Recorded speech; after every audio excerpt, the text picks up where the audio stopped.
Hello students, master in mathematics आप सभी लोगों का स्वागत करते हैं। तो आज हम लोग एक सीरीज़ स्टार्ट करने वाले हैं TGT, PGT, GIC math practice की। ठीक है, इसमें हम जो आए हुए क्वेश्चन हैं, जो आ सकते हैं क्वेश्चन हैं, उन सब की क्वेश्चंस की हम लोग प्रैक्टिस करेंगे। जैसा कि आप लोगों ने सिलेबस देख ही रखा होगा, तो आपको पता है कि अलजेब्रा आएगा। तो एक एक करके हम लोग हर टॉपिक से क्वेश्चंस को करेंगे। तो सबसे पहले अलजेब्रा जो आएगा उसमें मैंने एक टॉपिक उठाया है थ्योरी ऑफ इक्वेशन, जैसे कि आप देख पा रहे हो। ठीक है, तो अब हम लोग जो है theory of equation much as possible questions को देखेंगे। ठीक है, तो उसके बाद हम इस चीज़ों को धीरे धीरे करके क्वेश्चंस को करेंगे और फिर नेक्स्ट टॉपिक पे आएंगे। तो ऐसे ही धीरे धीरे करके हम लोग सारे टॉपिक्स को कवर करेंगे एक एक करके। तो चलिए पहले क्वेश्चन से आज हम लोग स्टार्ट करते हैं। क्वेश्चन हमारा क्या कहता है कि अगर अल्फ़ा और बीटा रूट्स हैं, इस इक्वेशन के रूट हैं, तो क्या वैल्यूज़ होंगी इनकी। ठीक है, ये हमारे ऑप्शंस रहे। अब इसको सॉल्व करते हैं, हम लोग ट्राई करते हैं, सॉल्व करते हैं। ठीक है, तो आप देख पा रहे होगे कि ये क्वाड्रेटिक इक्वेशन है। ठीक है, क्योंकि इसकी जो डिग्री है वो कितने की है, एक्स की जो है वो 2 है। ठीक है, तो इसमें हम लोग क्वाड्रेटिक फार्मूला का इस्तेमाल करने वाले हैं। तो क्वाड्रेटिक फार्मूला का अगर यूज़ करेंगे तो x is equal to minus B plus minus under root B square minus 4ac upon 2a। ठीक है, ये होता है फॉर्मूला इसका। इसके बाद हम लोग इसमें वैल्यूज़ पुट कर देते हैं। वैल्यूज़ पुट करने के बाद ये हमारा हो जाएगा 2 plus minus under root B minus 4 minus 16 divided by 2 into 1। ठीक है, और इसको अगर मैं सॉल्व करूँगा तो x क्या हो जाएगा, x is equal to 1 plus minus I under root 3। ठीक है, ये आ जाएगा कैसे, तो यहाँ पे क्या आ जाएगा आपका 4 माइनस 16 हमारे पास आ जाएगा माइनस 12। ठीक है, तो ये आयोटा आ गया अंडर रूट माइनस 1 का, और उसके बाद ये टू और यहाँ से एक 2 मैंने कैंसिल आउट कर दिया। तो इसीलिए यहाँ पे जो 2 कॉमन होकर निकला हुआ था, ठीक है, अंडर रूट स्क्वायर रूट के यहाँ पे बाहर निकला हुआ था, तो वो कैंसिल हो गया। तो ये हमारे पास x की वैल्यू आ गई। तो इसका मतलब दो वैल्यूज़ थी हमारी। जो अल्फ़ा आएगा वो हमारा क्या आएगा, 1 प्लस आई अंडर रूट 3, और हमारे पास जो बीटा होगा वो क्या होगा, 1 माइनस आई अंडर रूट 3। ठीक है, अब हम लोग इसको चेंज कर लेते हैं, पोलर फॉर्म में थोड़ा चेंज करने की कोशिश करते हैं, क्योंकि हमारा आंसर साइन और कॉस में दिया हुआ है, यह आंसर तो हमारा है नहीं। ठीक है, सबसे पहले इसको चेंज कर लेते हैं, फिर अल्फ़ा की पावर n और बीटा की पावर n को फाइंड आउट करके ऐड कर देंगे। अब यहाँ पे अगर हम देखें तो अगर मैं 2 कॉमन लेता हूँ तो ये हमारे पास क्या हो जाएगा, 1। ठीक, ये आ जाएगा हमारा। और इधर इसी तरीके से अगर हम यहाँ पे 2 कॉमन ले लें तो ये हमारे पास क्या हो जाएगा, 1/2 माइनस अंडर रूट 3/2। ठीक है, अब यहाँ पे अगर मैं देखूँ तो हाफ किसकी वैल्यू है। ठीक है, हाफ आपकी हो जाएगी कॉस पाई/3 की वैल्यू प्लस आई, और ये हो जाएगी हमारी साइन पाई/3 की वैल्यू। ठीक है, इसी तरीके से अगर हम इसको देखें, हमारा अल्फ़ा आ गया, और बीटा देखें तो बीटा भी हमारा आ जाएगा 2 कॉस पाई/3 माइनस आई साइन पाई/3। ठीक है, पोलर में चेंज हो गया, आप देख पा रहे हो। अब अल्फ़ा की पावर n हमारा क्या हो जाएगा, 2 की पावर n, और यहाँ अगर होल की पावर यहाँ पे n लगाता हूँ तो आपने जो है 12th या 11th क्लास में पढ़ रखा है, क्वेश्चंस भी कर रखे हैं। तो अगर किसी इसकी पावर जो है n होती है तो हमारा ट्रिग्नोमेट्रिक फंक्शंस में यहाँ पे क्या हो जाएगा, n पाई हो जाएगा, या n पाई हो जाएगा। ठीक है, तो इसी तरीके से मैं इसको डायरेक्ट रख देता हूँ, n पाई/3 प्लस आई साइन n पाई/3। ठीक है, सिमिलरली अगर मैं बीटा की पावर n यहाँ पे करूँ तो ये भी हो जाएगा 2 कॉस n पाई/3 माइनस आई साइन n पाई/3। ठीक है, अब मुझे क्या करना है, दोनों को ऐड कर देना है। अल्फ़ा की पावर n प्लस बीटा की पावर n, 2 की पावर n 2 की पावर n दोनों में कॉमन था। ठीक है, तो इसको यहाँ मैं कॉमन ले लेता हूँ, और क्योंकि मुझे ऐड करना था तो ये जो पार्ट है और ये पार्ट सेम है, तो यहाँ पर 2 टाइम्स आ जाएगा। ठीक, 2 टाइम्स कॉस n पाई/3, 2n हमने कॉमन ले लिया था और ये ले लिया था। अब यहाँ पे आप देख पा रहे हो कि ये पार्ट जो है एक प्लस में है, एक निगेटिव में है, कैंसिल आउट हो जाएगा, तो यही रह जाएगा। इसको हम लिख सकते हैं 2 पावर n+1 और कॉस n पाई/3। तो ऑप्शन के साथ अगर हम मैच करने के देखें तो हमारा ऑप्शन आ जाएगा ए। ठीक है, तो इस तरीके से क्वेश्चन नंबर 1 भी कंप्लीट होता है। ये ऑप्शन आपका ए आएगा पहले का। ठीक है, अब सेकंड क्वेश्चन को देखते हैं क्या कहता है।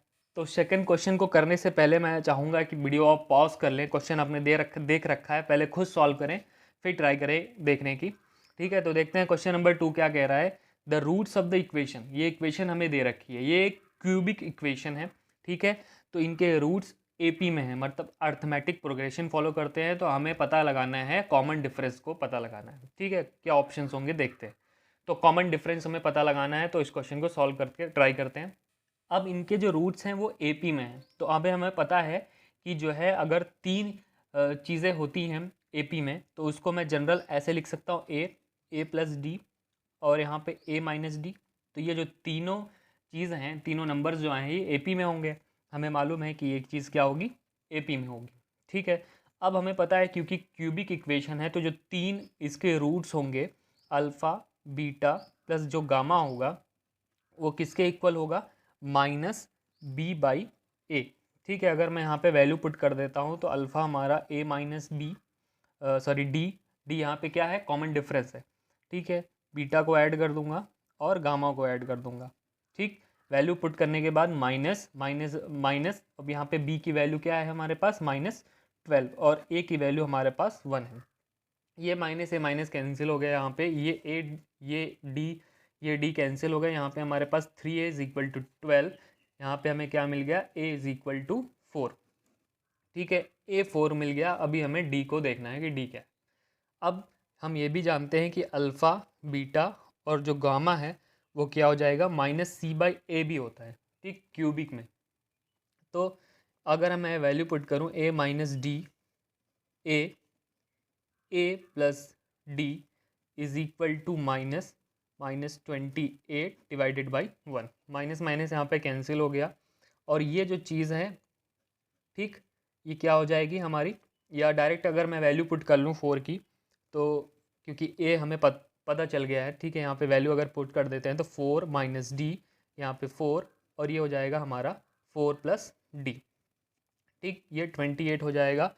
4 से 4 यहाँ पे कैंसिल कर देते हैं, ये हमारे पास 7 हो जाएगा। और यहाँ पे formula A minus B, A plus B का होल स्क्वायर अगर लगा देंगे तो 16 minus D square is equal to 7। Solve करने पे हमारा 9 is equal to D square और डी हमारा क्या हो जाएगा, +-3। ठीक है, हमें कॉमन डिफरेंस निकालना था, डी हमारा +-3 है और ऑप्शन में जो मैच कर रहा है वो है ऑप्शन नंबर बी जो कि 3 है। ठीक, तो सेकंड क्वेश्चन भी यहाँ पे कंप्लीट होता है। थर्ड क्वेश्चन पे चलते हैं, देखते हैं थर्ड क्वेश्चन हमारा क्या कह रहा है। थर्ड क्वेश्चन में कह रहा है कि इफ़ x-1 एंड x+3 ये दो फैक्टर हैं इस इक्वेशन के, तो रिमेनिंग फैक्टर क्या होगा। हमको पता है कि एक फैक्टर और हो सकता है, क्योंकि ये कैसी इक्वेशन है, क्यूबिक इक्वेशन है। दो फैक्टर हमें मिल गए तो एक हमें और यहाँ पे मिल जाएगा। अब अगर मैं इसको f(x) लिख दूँ इस इक्वेशन को, ठीक, f(x) क्या हो जाएगा, x³ plus ax plus p। ठीक है, क्योंकि ये इसका फैक्टर है तो इसका मतलब 1 इस चीज़ को सेटिस्फाई करता है, या ये कह सकते हैं कि अगर इस चीज़ से मैं इसको डिवाइड कर दूंगा तो रिमाइंडर क्या आ जाएगा, 0 आना चाहिए। ठीक है, या सिंपली मैं इसको अगर यहाँ पे 1 रख दूँ तो ये भी यही मतलब होता है कि x-1 इसका फैक्टर है, तो यहाँ पे 0 आना चाहिए। तो f1 की वैल्यू अगर हम यहाँ पे देखें तो क्या हो जाएगी, 0, और यहाँ पे 1 x की जगह 1 रख देते हैं तो 1 प्लस a प्लस b। तो यहाँ पे इक्वेशन हमारी क्या आई, a plus B is equal to -1। Similarly अगर मैं यहाँ पर -3 रख दूँ तो भी 0 आएगा क्योंकि ये इसका फैक्टर है, और यहाँ पे आ जाएगा 0 -3 whole cube plus -3a plus b। ठीक है, अगर मैं इसको सॉल्व करता हूँ तो हमारा क्या आ जाएगा यहाँ पर, 0 is equal to -27 -3a plus b, और थोड़ा और सॉल्व करने के बाद आ जाएगा -3a plus b is equal to 27। ठीक, अब हमें दो इक्वेशन दिख रही है, एक ये और एक ये। तो इस चीज़ को मैं एलिमिनेशन से, क्योंकि ये लीनियर इक्वेशन इन 2 वेरिएबल है, ठीक, pair of linear equation in 2 variable का एक क्वेश्चन टाइप का बन गया ये। अब हम इसको सॉल्व कर लेंगे, तो एलिमिनेशन से मैं यहाँ पे करूँगा -3a plus b is equal to 27 है, और वहाँ पे a प्लस b -1। अब यहाँ पे सिमिलरली देख लो, b को मैं कट कर सकता हूँ, तो जब मैंने माइनस किया ये माइनस हो गया माइनस, और ये प्लस हो गया, यहाँ से ये कैंसिल हो गया और ये हो जाएगा हमारा -4। 4a हमारा इक्वल टू 28 आ गया। अगर मैं सॉल्व करूँगा तो a हमारा आ जाएगा -7, और इसको अगर मैं इस इक्वेशन में रख दूँ तो मुझे b क्या मिल जाएगा, +6। ठीक है, तो आप देख पा रहे होगे कि यहाँ पे 6 रखेंगे, -7 तो -1 आ रहा है। ठीक, सेटिस्फाई हो गया। तो a हमारा क्या आ रहा है, -7 एंड 6। तो अगर मैं इस इक्वेशन में अब रख दूँ, ठीक है, तो ये हमारी इक्वेशन जो थी, हमारी f(x) जो है वो क्या बन जाएगा, x³ प्लस a की जगह क्या रख देंगे, -7x हो जाएगा हमारे पास, और b वैल्यू हमने फाइंड की है 6। ठीक है, अब मुझे सिर्फ देखना है कि क्या चीज़ जो है रिमेनिंग फैक्टर क्या होंगे। तो मैं खाली एक ये हो सकता है कि ऑप्शन से मैं ट्राई करूँ, एक बार -2 की वैल्यू पुट करूँ, 2 की वैल्यू पुट करूँ, 3 की वैल्यू पुट करूँ, -1 की वैल्यू पुट करूँ, जिस पे इक्वेशन जो है 0 कर दे रही है, तो वही हमारा फैक्टर हो जाएगा। तो इसमें भी हमें देखना है कि किसको सबसे पहले सेलेक्ट करेंगे। तो यहाँ पे ध्यान से देखो, अगर मैं कुछ भी रखता हूँ तो ये क्यूब है, जो माइनस वाली चीज़ है वो माइनस में आएगी। ठीक है, और यहाँ पे जो माइनस वाली चीज़ होगी यहाँ से प्लस में हो जाएगी। तो एक ऑप्शन अगर ऐसे ही मैं अंदाजे लगा के सोच सकते हैं, जो बेटर अंदाज़ा लगाया जा सकता है। तो अगर मैं यहाँ पे देखूँ तो ये अगर मैं 2 रख दूँ तो 2 रखने पर हमारा क्या हो जाएगा, यहाँ पर 2 क्यूब हो जाएगा, 2 2 ज़ा 4 2 ज़ा 8, और ये हमारा आ जाएगा 7 2 ज़ा 14 प्लस 6 हमारा 0 आ रहा है। तो हमारा बी ऑप्शन करेक्ट है। तो बी ऑप्शन जो कि x-2 ये इसका फैक्टर है। तो कोई इसको इस तरीके से भी कर सकता है, जैसे 12th क्लास में 11th क्लास में हमने कर रखा होगा, 10th क्लास में भी कर रखा होगा, कि इन दोनों को अगर मैं मल्टीप्लाई करूँ, ठीक, इन दोनों को मल्टीप्लाई करके इससे डिवाइड कर दूं तो हमारा फैक्टर आ जाएगा। इससे भी कर सकते हैं, बहुत सारे तरीके हैं, बस आपको देखना है कि उस वक्त उस टाइम क्या तुरंत आ रहा है, और जिससे हमारा क्वेश्चन जो है जल्दी से हो जा रहा है। ठीक है, अभी प्रैक्टिस का टाइम है, तो अभी सारी चीज़ें हम लोग ट्राई कर सकते हैं, तो उस वक्त जो भी आएगा वो हमें करना पड़ेगा। अब क्वेश्चन नंबर 4 देखते हैं। क्वेश्चन नंबर 4 हमारा क्या कहता है। क्वेश्चन नंबर 4 में ये कह रहा है कि जो ये इक्वेशन दे रखी है, 2 इक्वेशन हमारे पास, इन दोनों इक्वेशन के नो सोल्यूशन कब आएंगे। ऐसी कौन सी कंडीशन होती है कि नो सोल्यूशंस आते हैं।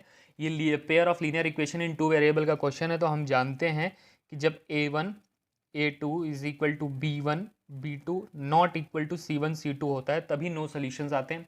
ठीक है, आपको पता है कि अगर ऐसी कंडीशन होती है तो यूनिक सोल्यूशन आता है, और अगर तीनों इक्वल होते हैं तो इन्फिनाइटली मेनी सोल्यूशंस आते हैं। तो अगर मैं इसकी वैल्यू पुट करूँ तो यहाँ पे a1 2 है, a2 हमारा 6 है, इक्वेशन से मैं कंपेयर कर रहा हूँ, और b1 की वैल्यू हमारे पास -k है, b2 की वैल्यू -12 है। इसका कोई फ़ायदा नहीं है क्योंकि ये इनइक्वालिटी है, तो ये हमें कोई फ़ायदा नहीं देगी। k की वैल्यू को फाइंड करने पे हम देख पा रहे हैं यहाँ हमारा काम हो गया। ठीक है, 6 से ये कैंसिल हो गया 2, और यहाँ पर हमारी k की जो वैल्यू है वो 4 आ रही है। तो ऑप्शन नंबर बी करेक्ट है। तो क्वेश्चन नंबर 4 भी यहाँ पे कंप्लीट हो गया। क्वेश्चन नंबर 5 की तरफ चलता हूँ। तो अभी भी मैं कह रहा हूँ कि क्वेश्चन देखने के बाद सबसे पहले आप खुद ट्राई करिए, उसके बाद सॉल्यूशंस को देखिए, ताकि इसके साथ साथ वीडियो के साथ साथ आपकी प्रैक्टिस भी मेंटेन होती रहे। ठीक है, क्वेश्चन नंबर 5 देखते हैं क्या कहता है। क्वेश्चन नंबर 5 कह रहा है कि the sum of all the real values, जो भी वैल्यूज़ आएंगी, अब ध्यान देना है यहाँ पे ये वर्ड कह रहा है रियल वैल्यूज़ आएंगी। ठीक, इमेजिनरी वैल्यूज़ को हमें यहाँ पे नहीं लेना है। जो भी रियल वैल्यूज़ आएंगी एक्स की, जो सेटिस्फाई करेगी इस इक्वेशन को, उनका सम क्या आएगा वो हमें लिखना है। ठीक है, थोड़ा कॉम्प्लिकेटेड लग रहा है, पर देखते हैं कि क्या कर सकते हैं हम इसमें। अब एक चीज़ हमें यहाँ पर नॉलेज होनी चाहिए कि किसी की भी 1 कब आंसर आता है, किसी का आंसर 1 कब आता है। जब किसी चीज़ को अगर मैं यहाँ पर किसी की पावर 0 कर दूँ तो आंसर हमारा क्या आता है, 1 आता है। या अगर 1 की कोई भी पावर कर दूँ तब भी वह आंसर 1 आता है। 2 केस हमें मिल गए। ठीक है, और एक तीसरा केस ये हो सकता है कि अगर मैं, जैसे ए बी है हमारा, कुछ ए बी की फॉर्म में है, यहाँ पे ये लिखा हुआ ए बी की पावर ए की पावर बी, इस फॉर्म में लिखा है। तो अगर ए हमारा -1 हो जाए और बी हमारा इवन हो जाए, तब भी तो आंसर 1 आएगा। अब इवन आएगा तभी तो माइनस साइन हट जाएगा, और 1 की चाहे जो भी पावर होगी फिर से ऑटोमेटिकली यहाँ पे जाएंगे। पर एक केस ये भी बन सकता है। तो एक एक के 3 केस बन सकते हैं। तो तीनों जगह से हमें एक्स की वैल्यूज़ मिलेंगी, और उन सभी वैल्यूज़ में हमें रियल वैल्यूज़ देखनी है और उन सब का समेशन करना है। ठीक है, तो बहुत काम है इस क्वेश्चन में। तो देखते हैं कि ए की पावर 0 इज़ इक्वल टू 1 आ रहा है। तो इसका मतलब अगर हम यहाँ पे कंपेयर करें तो X square plus 4x minus 60 is equal to 0। ठीक है, ये आ रहा है। अब इसको हमें सॉल्व करना है क्वाड्रेटिक इक्वेशन। अगर मैं लगा दूं तो -4 plus minus under root 16 plus 240 हमारे पास आ जाएगा, और 2 यहाँ पे आएगा। ठीक है, सॉल्व करने के बाद हम देख पा रहे होंगे कि x की वैल्यू -10 और 6 आ रही है। ठीक है, आप इसको सॉल्व करिएगा तो वैल्यू आपकी -10 और 6 आ जाएंगे। तो इस कंडीशन से हमारे पास x की 2 रियल वैल्यूज़ आई हैं, इमेजिनरी नहीं है, रियल वैल्यूज़ हैं। तो हमारे पास 2 ये हैं, तो 2 हम इनको ऐड कर सकते हैं। उसके बाद एक कंडीशन दे रखी है कि 1 की पावर b होगा तब भी आंसर 1 ही आएगा। तो इसका मतलब जो हमारे पास एक, अगर मैं कंपेयर करूँ तो x² - 5x + 5 is equal to 1। तो यहाँ से भी मैं कुछ कंडीशन लगा सकता हूँ। पहले इसको थोड़ा अरेंज कर लूँ तो x² - 5x + 4 is equal to 0 हो जाएगा। और मैं यहाँ पे फिर अगर क्वाड्रेटिक इक्वेशन लगाता हूँ तो 5 + -√25 - 16 अपॉन 2a, इसको मैं अगर सॉल्व करता हूँ तो 5 + -3 2, और यहाँ पे हमारे पास x की वैल्यू हो जाएगी 4 और 1। तो यहाँ से भी मुझे जो है रियल वैल्यूज़ मिली हैं। ठीक है, 2 वैल्यूज़ हमें मिल गई है। एक कंडीशन और है कि a जो है हमारा -1 होगा और b हमारा इवन होगा। तो अब इवन है तो इसका मतलब इस वाली कंडीशन से, ये कंडीशन से हमें 2 वैल्यू मिल गई। इस कंडीशन से हमारे पास क्या क्या आया, इस कंडीशन से हमारे पास x² - 5x + 5 is equal to -1 एक ये आ गया। और एक चीज़ आई हमारे पास x² + 4x - 60 is equal to even आना चाहिए। अब ये थोड़ा कॉम्प्लिकेटेड है, तो ये इजी लग रहा है, पहले इसको देख लेते हैं कि ये यहाँ से क्या हमें वैल्यूज़ मिल जाएंगी। अगर इसको थोड़ा सॉल्व कर लेते हैं तो हमारे पास हो जाएगा x² - 5x + 6 is equal to 0। और इसको फिर से क्वाड्रेटिक इक्वेशन अगर हम लगा दें तो 5 + -√25 - 24 डिवाइडेड बाई 2, तो हमारे पास ये हो जाएगा 3 और 2, 2 वैल्यूज़ मिल गई। अब हमारे पास 2 वैल्यूज़ हैं जो कि इसमें भी सेटिस्फाई करनी चाहिए। एक बार ज़रा देख लेते हैं। अगर मैं यहाँ पे 2 को रखता हूँ, देखो ये इवन है, ठीक है, 2 को रखता हूँ 4 से मल्टीप्लाई होगा तब भी ये नंबर इवन आएगा। इवन इवन का सब्ट्रैक्शन करेंगे तब भी इवन आएगा, ठीक है। और यहाँ पे 2 का स्क्वायर करेंगे तब भी इवन आएगा, ऐड करने के बाद इवन आएगा। तो इसका मतलब 4 हम ले सकते हैं, 4 ठीक है। अब अगर हमने यहाँ पे 3 देखा है, 3 को सेटिस्फाई कराने की ट्राई करेंगे तो देखो ये इवन है, ठीक है। 4 3 हो जाएगा 12, ये भी इवन है, ठीक है यहाँ तक। लेकिन 3 3 9। अब यहाँ पे जो सम आएगा अगर उसमें मैं ऑड नंबर ऐड करूँगा तो ऑड आएगा, इवन नहीं आएगा। तो इसका मतलब हम 3 को नहीं ले सकते। तो जितनी भी पॉसिबल वैल्यूज़ हैं तो हमें क्या देखना था, ऑल द रियल वैल्यूज़। हमारे पास क्या क्या रियल वैल्यूज़ आई, -10, 6, 4, 1, 3 को कट हो गया, क्यों आपको पता है इस कंडीशन की वजह से। और हमारे पास 2 है, तो अगर मैं इसको ऐड करता हूँ तो -10 + 6 + 4 + 1 + 2, तो ये हमारा कैंसिल हो गया और हमारा आंसर कितना आ गया, 3 आ गया। तो इसी के साथ आप देख पा रहे होगे कि ऑप्शन नंबर 3 करेक्ट है। ठीक, ऑप्शन नंबर डी जिसमें 3 लिखा हुआ है वो करेक्ट है। तो क्वेश्चन नंबर 5 कंप्लीट होता है। क्वेश्चन नंबर 3 जो है, सॉरी 6 की तरफ चलते हैं, देखते हैं क्या कह रहा है। क्वेश्चन नंबर 6 ये कह रहा है कि इफ़ a एंड b, अगर a और b हमारा नेचुरल नंबर है such that a² - b² prime number आ जाए, तो a² - b² किसके इक्वल होगा। तो अब हम जरा देख लें कि a² - b² क्या होता है, a + b और a - b। उससे पहले हम कुछ ऑप्शन को एलिमिनेट करते हैं। अब आपको पता है कि a² - b² के इक्वल यहाँ पे एक वैल्यू दी हुई है और हमें पता है वो एक प्राइम नंबर है, तो 1 तो एक प्राइम नंबर नहीं है, ऑप्शन कट गया। अब अगर वो प्राइम नंबर होगा तो क्या 2 नंबर का मल्टीपल होगा, नहीं होगा, तो ये भी ऑप्शन हमारे पास नहीं है।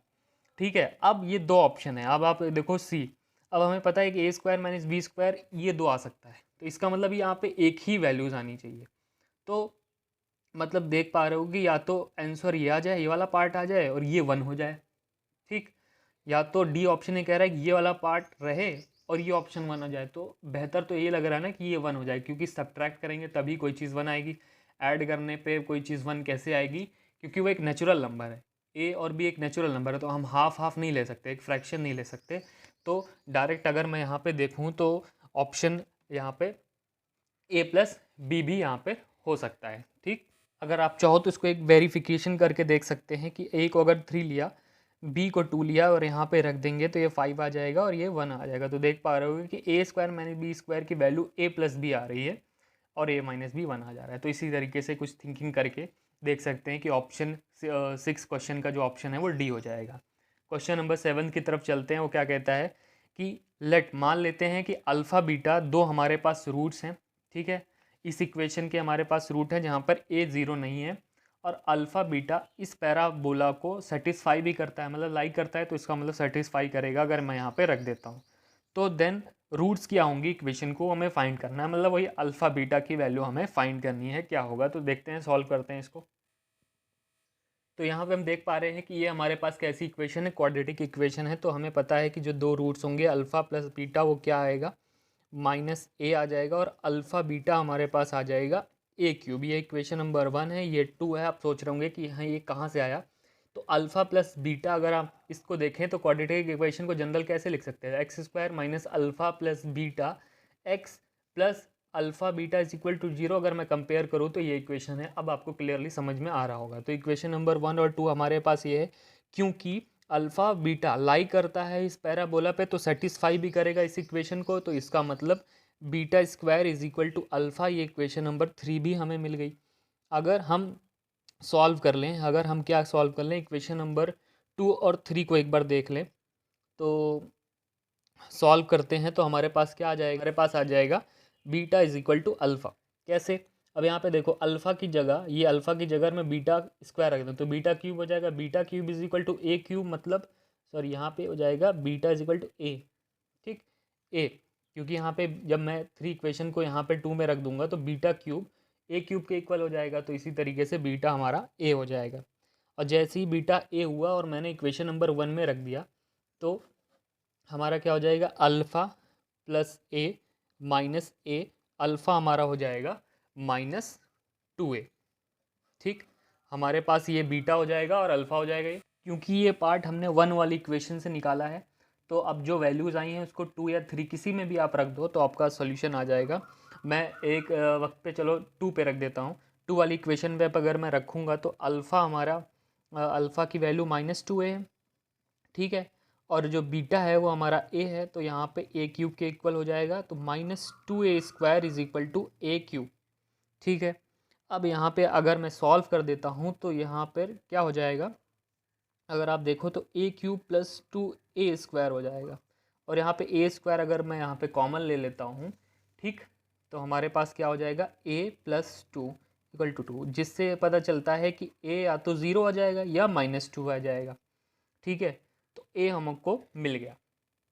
अब a मिलते ही हम किसी भी इक्वेशन में यहाँ पे रख देते हैं।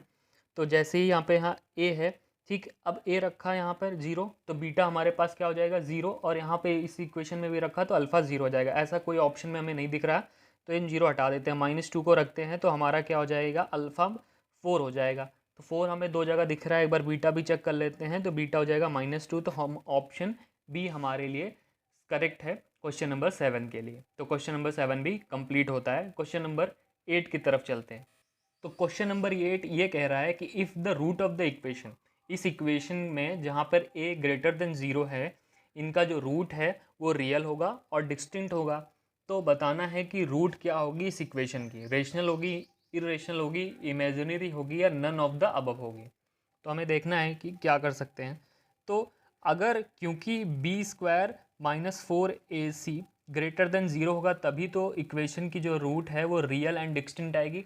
अब यहाँ पे अगर मैं वैल्यू रख देता हूँ तो सॉल्व करने के बाद ये आ जाएगी हमारी वैल्यू, और 4a लेस देन 1 हो गई, ठीक है। सिमिलरली अब हमें इसका चेक करना है। तो इस पे अगर हमें बी स्क्वायर -4ac की वैल्यू चेक करनी है तो हो जाएगा 16a -4 इंटू 1 इंटू 1, और सॉल्व करने पे हो जाएगा 16a -4, अगर मैं 4 कॉमन ले लूँगा तो हो जाएगा 4a -1। अब हमें पता है कि 4a 1 से लेस है, तो ये 1 से लेस है, इसमें 1 माइनस कर देंगे तो हमारा यहाँ पे एक निगेटिव नंबर आ जाएगा।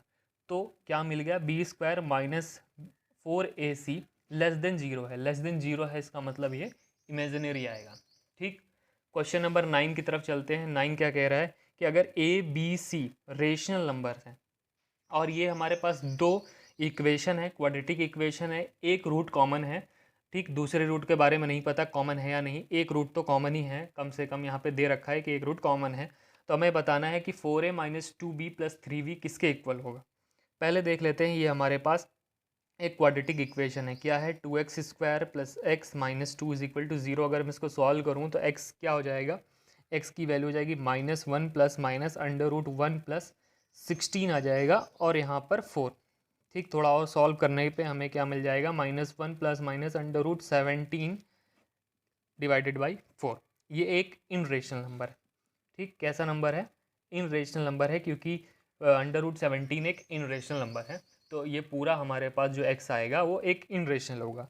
अब हमें पता है कि इन रेशनल में रूट पेयर में होते हैं, तो यहाँ पे दोनों रूट सेम होंगे, क्योंकि एक रूट तो कॉमन है ही है, और इन रेशनल में जो रूट होते हैं वो, अब क्योंकि एक इन रेशनल है, ठीक है, तो उस वाली इक्वेशन का भी एक इन रेशनल होगा, और हमें पता है कि इन रेशनल में रूट्स क्या होते हैं, पेयर में होते हैं, तो इसीलिए दोनों में कॉमन हो जाएगा। अब कॉमन होने का मतलब क्या है कि ये वाली इक्वेशन और ये वाली इक्वेशन अलग नहीं है, एक ही हैं, दोनों के दोनों रूट्स जो हैं हमारे पास क्या है, कॉमन हैं। ठीक, अब यहाँ पे अगर मैं वैल्यू देखूँ तो 4a - 2b + 3c किसके इक्वल होगा, तो अब हमें अगर मैं कंपेयर करूँ तो 4a हमारे पास 2 है -2, यहाँ पे b हमारे अगर मैं कंपेयर करूँ तो 1 है +3, और c हमारे पास -2 है। अगर मैं इसको सॉल्व करता हूँ तो हमारे पास 8 -2 -6 और आंसर 0 आ जाएगा, तो option number C is correct. तो क्वेश्चन नंबर 9 का ऑप्शन सी इज़ करेक्ट। तो देखते हैं अपना आज का जो लेक्चर का लास्ट क्वेश्चन है 10th, देखते हैं कि क्या कहता है वो। क्वेश्चन नंबर 10 ये कह रहा है कि in the following which is binomial in 5 degree. Binomial का मतलब है जिसमें 2 टर्म हो और डिग्री 5 हो। ठीक है, तो एलिमिनेट करके देखते हैं, ऑप्शन से देखते हैं जल्दी जल्दी। अब देखो यहाँ पे ये तो नहीं होगा, क्योंकि ये a - b a + b का होल स्क्वायर है, तो डायरेक्ट आपको दिख रहा होगा कि x की पावर 10 x -1 होगा, तो यहाँ पे तो 2 टर्म तो है, पर जो डिग्री है वो 5 नहीं है, तो ये एलिमिनेट हो गया। अब यहाँ पे आप देख पा रहे हो कि 3 टर्म इसमें आएगा, 3 टर्म इसमें आएगा। पहला जो आएगा x की पावर 10 आ जाएगा, और यहाँ पे भी x की पावर 10 आ जाएगा, और माइनस लगाओ कैंसिल हो जाएगा। जो दूसरा टर्म होगा वो होता है -b², इसमें आएगा -b² की जगह यहाँ पे +1 है, और यहाँ पे भी +1 आएगा, और वो माइनस के साथ कैंसिल हो गया। तो आपको पता है कि a² यहाँ से कैंसिल हो गया, b² वाला टर्म यहाँ से कैंसिल हो गया। अब यहाँ पे जो बचा है वो है -2ab और यहाँ पे +2ab। तो अब जो भी है करने के बाद अगर हम वहाँ पे उस टर्म को देखें तो क्या रह गया है हमारे पास -2, ठीक, ab, और यहाँ पर माइनस का है ये, और यहाँ पे आ जाएगा हमारा +2ab, और ये माइनस उसको माइनस कर देगा, तो 2x की पावर 5, और हाँ हमारे पास ये x की पावर 5। तो आप देख पा रहे होगे क्योंकि लाइक टर्म में सब ऐड हो जाएंगे, एक ही टर्म बचेगा, बाइनोमियल तो नहीं रहेगा, ये ऑप्शन भी कैंसिल हो गया। ठीक है, सिंपली अगर इस ऑप्शन की तरफ भी आप देखो तो x की पावर 10 आ जाएगी। ठीक, पहला ही टर्म, क्योंकि यहाँ पे ऐड है, यहाँ पे तो सब्ट्रैक्ट था, कैंसिल हो गया पहला टर्म, इसका a² वाला टर्म, इसका a² वाला टर्म जो है 10 की पावर होगा, x का पावर 10 हो जाएगी, दोनों ऐड हो जाएगा। तो चलो जो भी रहे बाइनोमियल या जो भी रहे वो तो सॉल्व करने के बाद पता चलेगा, पर इतना हमें पता चल गया कि वो 5 डिग्री का तो नहीं होगा, 10 डिग्री में चला जाएगा, तो ये ऑप्शन भी नहीं है, तो ये ऑप्शन करेक्ट है। ठीक है, तो आपने देखा कि मैंने ऑप्शन से ही इसको हटा के यहाँ पे देख लिया, ना कि सारे को सॉल्व करने की मुझे ज़रूरत नहीं पड़ी। ठीक है, अगर थोड़ा आप क्विक करेंगे, वैसे एक तरीके से देखा जाए तो सॉल्व ही किया है मैंने, पर आप देखो तो एक क्विकली आप इसको करेंगे तभी ऑप्शन आपके जल्दी जल्दी कंप्लीट होंगे पेपर में। आपको ज़्यादा से ज़्यादा क्वेश्चंस को करना है इसी तरीके से। अगर ऑप्शन सी देखने हैं, देख लेते हैं कि मैंने तो लिख दिया कि करेक्ट है, अगर आप सॉल्व कर लो। अगर यहाँ पे ओपन करते हैं तो x की पावर 10 + 1 + 2x की पावर 5 + x की पावर 10 + 1 - 2x की पावर 5 - 2x की पावर 10 + 2x की पावर 5। तो आप देख पा रहे होगे कि यह कैंसिल हो गया। ठीक है, और इसी के साथ जो है ये पार्ट भी आपका कैंसिल हो गया, और ये हो गया 2, इसको ऐड करेंगे और ये हो जाएगा 2x की पावर 5। तो यहाँ पे 2 कॉमन है, 1x की पावर 5 है, तो 2 ही टर्म ना, तो बाइनोमियल है और डिग्री हमारी 5 है। तो आप देख पा रहे होगे कि ये सही है। तो इसी के साथ ये क्वेश्चन 10 भी यहीं पे ख़त्म होता है, और आज की क्लास भी यहीं पे ख़त्म होती है। तो बाकी हम लोग अगले लेक्चर में और आगे के क्वेश्चन भी डिस्कस करेंगे। तब तक बने रहिए हमारे चैनल के साथ। अगर आप पहली बार हमारे चैनल की वीडियो देख रहे हैं तो इसको जल्द से जल्द सब्सक्राइब कर लीजिए, और बगल में ही बेल का नोटिफिकेशन है उसको ऑन कर दीजिए, ताकि हमारे जो लेक्चर्स हैं वो आपसे मिस ना हो और आपकी प्रैक्टिस बराबर चलती रहे। थैंक यू, तब तक के लिए मिलते हैं आपसे नेक्स्ट वीडियो में।